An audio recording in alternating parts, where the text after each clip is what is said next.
In the last previous session of my lecture 1 and lecture 2, in the lecture 1 we had gone through the introduction of a laser. What is a laser? What is the acronym of a laser? How a laser word is framed, and some of the basic terms like absorption, emission. Basing upon the definitions of absorption and emission, we had gone for a stimulated absorption, spontaneous emission, stimulated emission, right?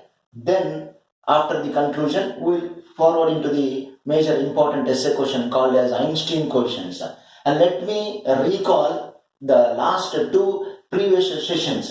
That is, our unit name is lasers, and the acronym of laser, is a light amplification by an important process called as stimulated emission of radiation. So this is the acronym of laser, light, LASER, light amplification by stimulated emission of radiation. For this, in order to understand the keyword of a stimulated emission, we started with the definition of absorption, right? Then we have discussed in detail what is emission, and after that, with these two concepts, then we had discussed the words stimulated, absorption, okay, then next spontaneous emission, and after that we had gone to the ultimate word called as stimulated emission in the last two previous sessions. So today, with these concept, now we will approach or we will put forward our concept to an important question called as Einstein coefficients, right? Einstein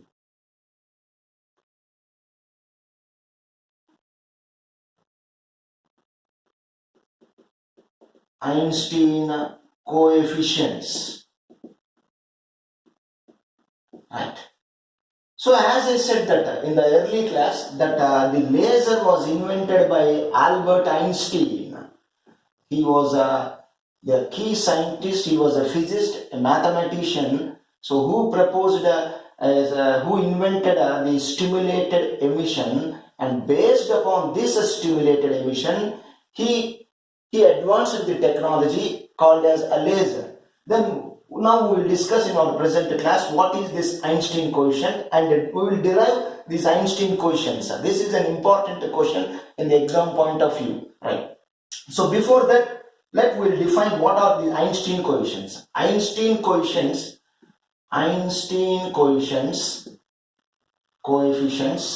are the mathematical quantities.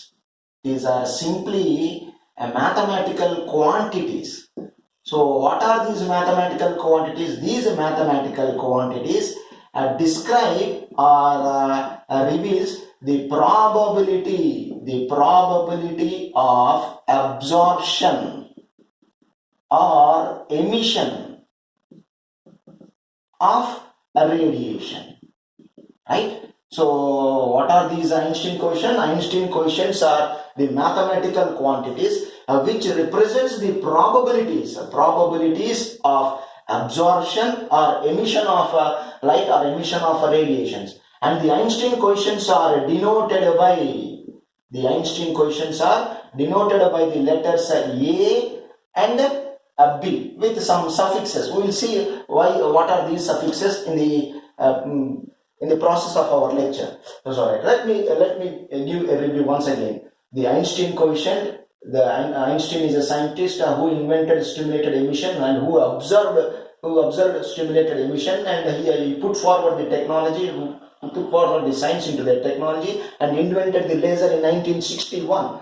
Alright, so in 1961, And based upon this, he calculated some mathematics regarding the laser, and Einstein coefficients are the mathematical quantities which represents the probabilities of absorption and emission of radiation. And the Einstein coefficients are denoted by the letters, capital letters A and B. So now in this class we will calculate the Einstein coefficients. We will do the mathematical calculation, right?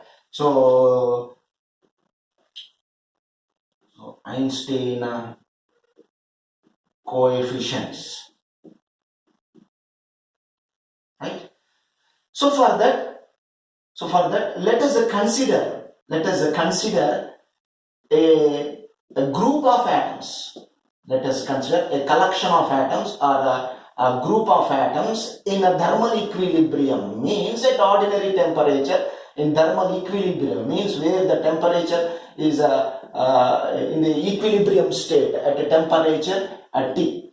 Alright, and let N1 represents the number of atoms. Let N1 be the number of atoms in a ground energy level. Right, as I said in the previous class that the atoms resides in a different energy levels based upon their energy. So therefore, I will consider that the N1 is the number of atoms in the ground energy level E1, and similarly N2 be the number of atoms in a higher energy level. In a higher energy level E2, right? And similarly let rho nu. So this is an important symbol. So everybody watch. This is a rho. Rho represents the density. Sir, what is the density here? Let me write here. Rho nu. Nu is the frequency of radiation. Rho nu represents a nu. This is a symbol. Rho nu represents the density of photons. The density of photons in radiation. The density of photons in the radiation of frequency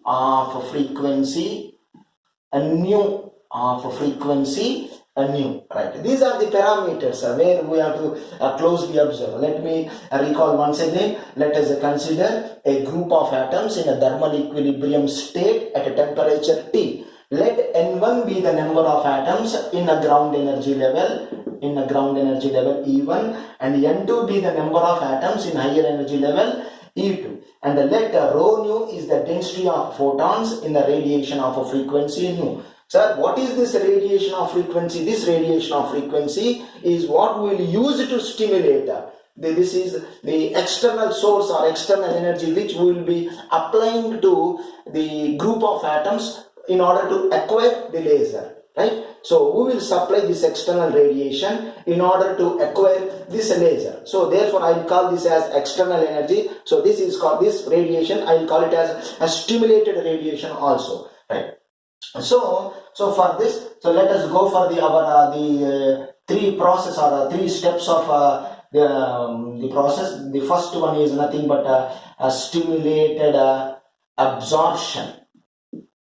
Stimulated absorption, and you know that the stimulated absorption. So there will be, so there are the two energy levels. This is energy level E1, ground energy level E1, and say this is a ground energy level E2.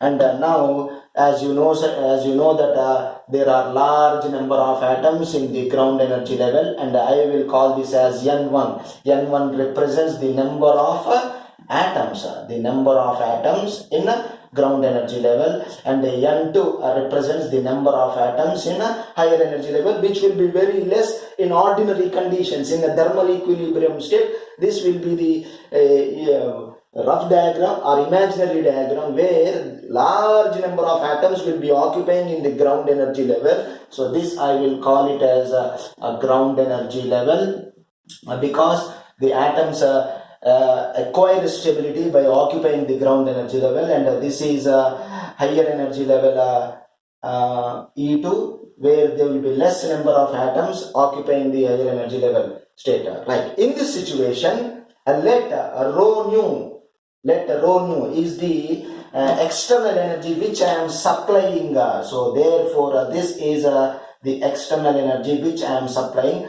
and this I will write it as stimulating photons.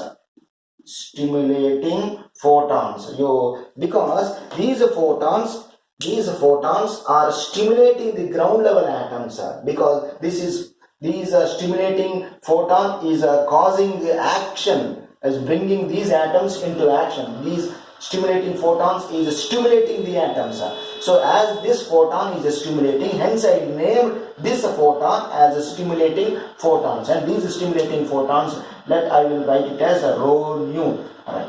So as a result, due to the interaction of these stimulating photons and the ground level atoms, the atoms are automatically excited to, as previously we discussed in a lecture 2 or lecture 1, these atoms will be excited to higher energy level. So the next diagram will be like this. So after stimulating, all the atoms will be raised to or excited to ground energy or higher energy level I2. So this will be the next process or next step after the stimulating photons are totally absorbed. As the atoms are absorbed, hence the name absorption, and this absorption is done with the help of stimulating photons. Hence the total process is named as a stimulating absorption. Right. So now Einstein posed a question, or Einstein raised a question by himself, that this process, the whole process of stimulation absorption, to occur very efficiently, very efficient manner, or very effective rate. So what are the parameters? What are the parameters to occur this process in an efficient manner? That he named it as stimulating or stimulated absorption rate. So you look at the word rate. This rate represents the efficiency of this occurrence. Means that there are large number of atoms in the ground level, and these will be absorbed. The stimulating photons will be absorbed by the ground level atoms, and this will be excited to higher energy level atoms. So this whole process to occur effectively and efficiently is named as rate. And this absorption rate will be depending upon what are the parameters. This directly depends on, this is the proportionality constant. If you look at the symbol, this is the proportionality constant symbol, and this occurrence or this rate highly depends on, you just look at the diagram, on what factors it will be depending. So the first parameter it will be depending is, so there must be large number of atoms in the ground level atoms, because they must be absorbed, all these atoms will be absorbing, and this will be excited to higher energy level. So for that, so the ground level atoms must be high, that is N1 must be great, that is it depends on N1, and this stimulated absorption rate also depends on,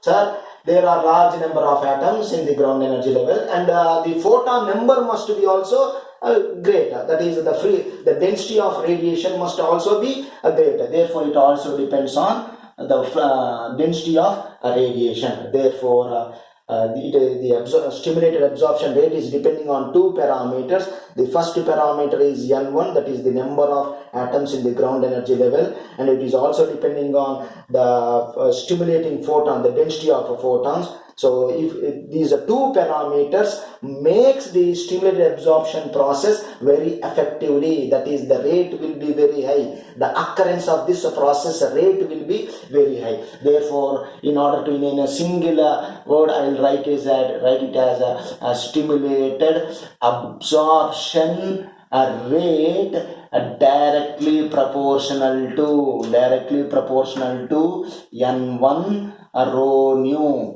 Right, and then I'll write it as a stimulated absorption rate. I will remove the proportionality and make an equality.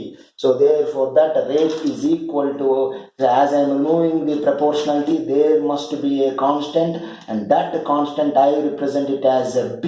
As I said, that Einstein coefficients are denoted by the letters A and B. So now I use the letter B, and I represent here a suffix with the 1, 2, where the suffix here 1, 2 represents the energy state 1. The atom is jumping from energy state 1 to energy state 2. Here the suffix represents, that is a B is a letter which represents Einstein coefficient, and here 1 represents the atom is jumping from state 1 to state 2, and N1 rho nu, N1 rho nu. So this is where B12 is known as Einstein's stimulated absorption coefficient, right? So what is the letter B12 represents?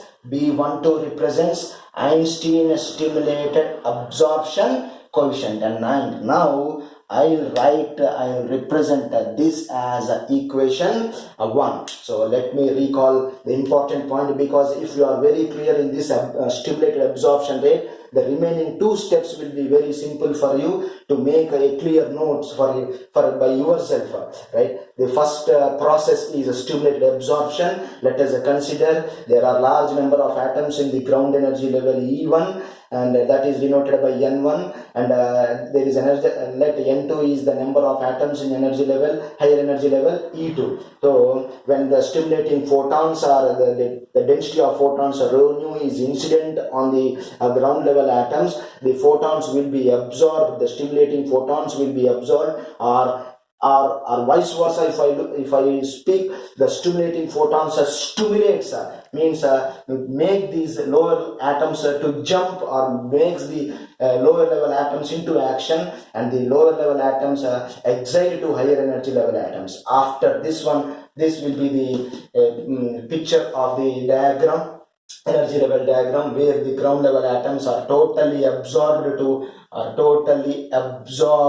or excited to higher energy, or absorbed to higher energy level N2, and as this is the process is absorption, and thus absorption is done by stimulating photon, hence the name stimulating absorption. Now this process, to be very effectively or very efficiently, that is named as a rate, and therefore stimulated absorption rate depends on, directly proportional to N1. So this must happen very effectively, means there must be more number of atoms in the ground energy level N1, and more number of photons must be incident on these atoms. Therefore the photon number will also come into picture. Therefore this also proportional, and this also depends on rho nu. So therefore this stimulated absorption rate is depending on 2 parameters, that is N1 parameter and rho nu parameter. So now clubbing these 2 proportionalities, stimulated absorption rate is directly proportional to N1 rho nu, and therefore if I in the next step I will remove this proportionality and make into equality. So now I introduced a constant, and that constant I named it as Einstein coefficient, and the suffix 1 2 represent that the state, the atoms are jumping from state 1 to state 2, and he named it as B12, he named it as Einstein stimulated absorption coefficient. And after this stimulated absorption, we will put forward into the next topic, the next process, that after this one, this is the continuation, that I name it as spontaneous emission, right? The spontaneous. So after excited to higher energy level atoms, after this diagram, where we can code it as, let E1 be the lower energy level and E2 is the higher energy level, and all these atoms after 10 power minus 8 second,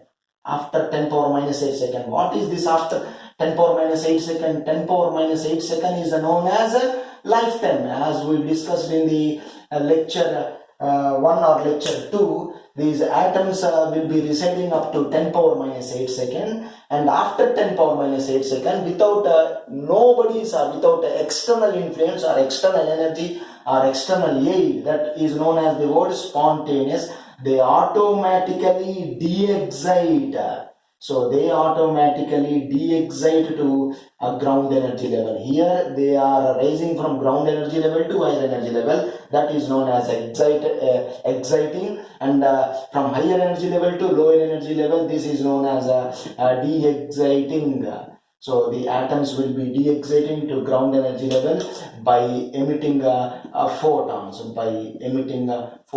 But this is not the laser, because the laser word is stimulated emission, not spontaneous emission. Therefore, this is the second step where we will be in the middle of the topic we will be getting. And Einstein observed a parameter for the spontaneous emission to occur effectively, very in a huge number or very high rate or with high efficiency. Therefore, he named that efficiency or that parameter as a spontaneous emission rate. And for the whole process to occur effectively or to occur in a more quantity, what are the parameters, right? What are the parameters mean? Sir, for higher energy level atoms to get back to the lower energy level atom, the higher energy atoms must be large. Therefore, this depends. So, spontaneous emission rate happens if the number of atoms will be very large in higher energy level. Therefore, that is N2. If there are large number of atoms in N2, then spontaneous emission occurs very effectively. Therefore, N2, it depends on N2. Whether it is depending on rho nu, no, it doesn't require any source. Therefore, spontaneous doesn't need any external source like stimulating photons or nothing. Therefore, it only depends on N2. Therefore, in order to eliminate proportionality, I'll use spontaneous emission. I will write in a short manner in order to save the time. So therefore, a spontaneous emission rate, where I am removing the proportionality and making equality. Therefore, for that I have to introduce a constant A, and I will represent that constant as A21. And now you are very familiar. Here I have represented B12. Here 1 is from state 1 to state 2. State 1 to state 2, but here it is coming from state 2 to state 1, energy state 2 to energy state 1. Therefore, I am representing it state 2 to state 1, and this is N2.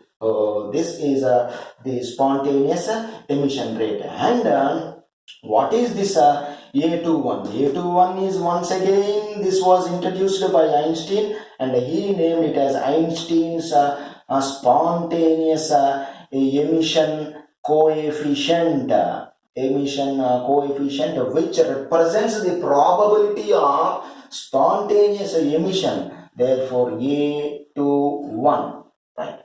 So now I will call this as equation 2. So equation 1 represents Einstein's stimulated absorption, and equation 2 represents Einstein's spontaneous emission. Right. So then after this one, there is another step where it is the keyword for the laser. That is a stimulated. That is a stimulated emission. Here it is a spontaneous emission and a stimulated emission. Spontaneous emission occurs after 10 power minus 8 seconds, but a stimulated emission takes some time. There are some materials or there are some solids where it happens that it doesn't come back after its lifetime.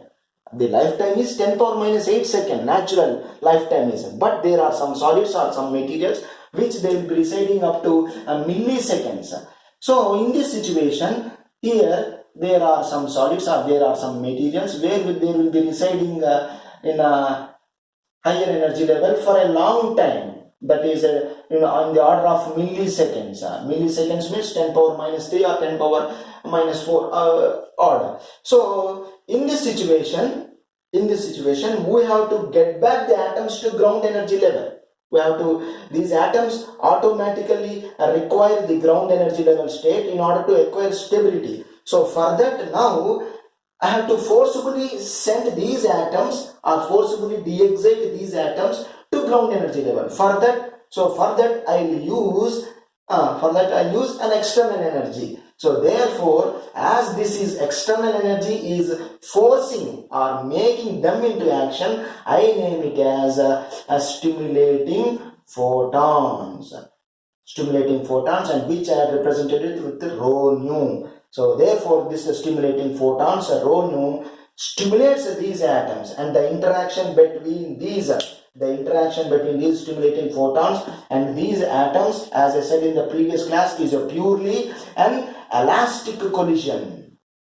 Means there is no loss of energy. That is, elastic collision is collision of two rubber balls or two elastic balls, where there will not be any loss of energy, purely a collision, just a collision. As a result, this photon and this atom will be collided elastically. As a result, this atom de-excite to a ground energy level by emitting a photon. This is a photon emitted due to a de-excitation. But this photon is not absorbed by this atom because the interaction between this atom and this photon is purely elastic. As a result, this photons, without a loss of its energy, follows this photon 1, and which I represented with the blue color, named it as the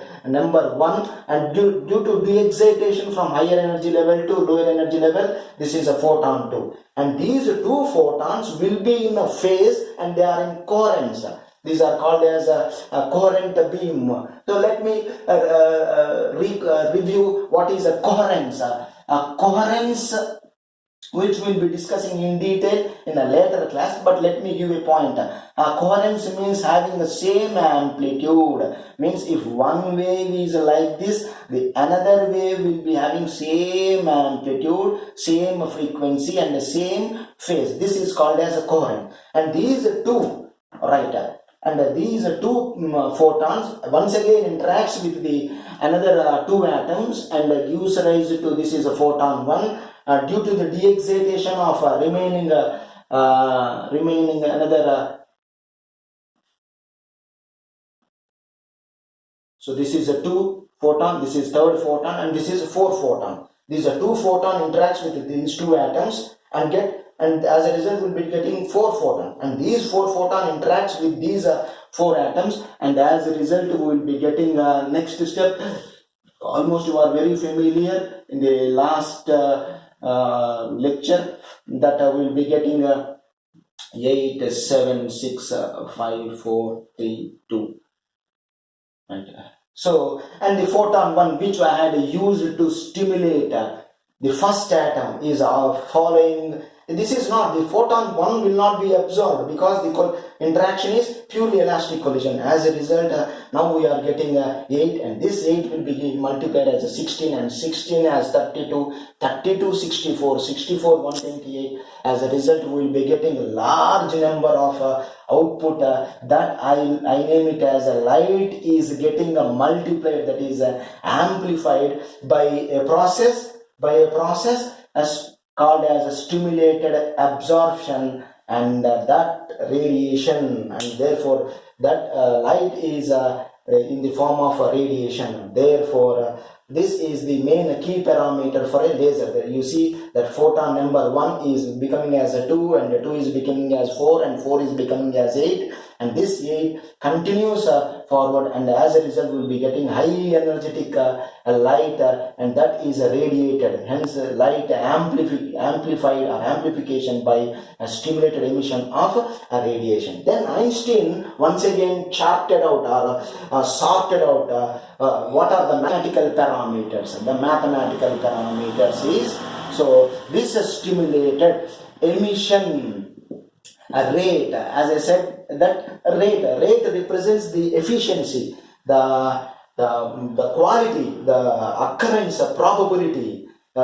For this process, that is stimulated emission process to occur effectively, very perfectly, very in a core manner, what are the parameters? If you look at, therefore, this totally depends on that. For this happen to that is the light must be amplified. For this happen to occur efficiently, there must be large number of atoms in higher energy level. Therefore, this proportional to n2, okay, proportional to n2, and this also depends upon another parameter. There must be stimulating photons. Without stimulating photon, that becomes a spontaneous. As I said, that this occurs due to only the pushing of the atoms into the ground energy level. Therefore, this is known as a stimulated emission. Therefore, this depends on rho nu. Then, therefore, the clubbing the two proportionalities. Therefore, a stimulated emission rate directly proportional to